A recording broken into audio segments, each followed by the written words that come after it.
We're going to do a kind of brief overview here of a philosophy that was created by a guy named Martin Buber. Strange name for a really awesome guy. Let's run it back here. Okay, so Martin Buber, who is this guy?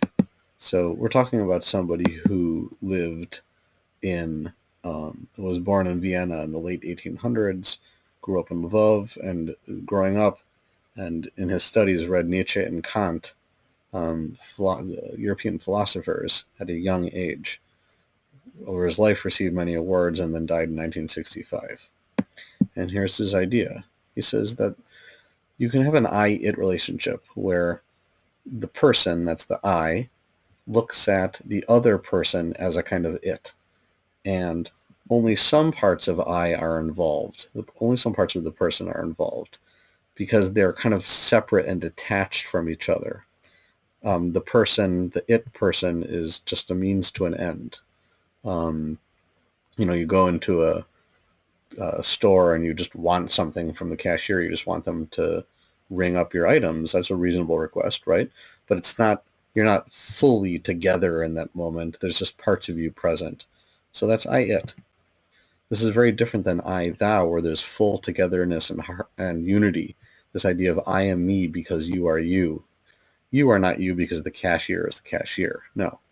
Um, you're just doing a job there. But when you're together with somebody in a relationship of mutuality and reciprocity, just sitting together, maybe without talking even, sharing the oneness of being, then connection is not the means to the end, it is the end. It's the whole point, and it's the beginning. It's the origin of our humanness.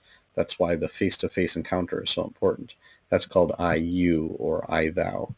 So we have I-it, where the other is kind of an object or a means to an end, and an I-thou, where you're locked in kind of this joined being.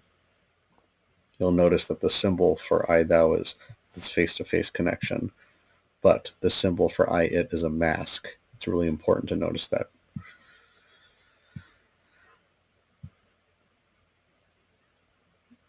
So one idea is that when you see the people that you live with and work with and learn with as whole beings, just imagine your own classmates. When you think of them as whole beings and not just means to an end, that is I-thou.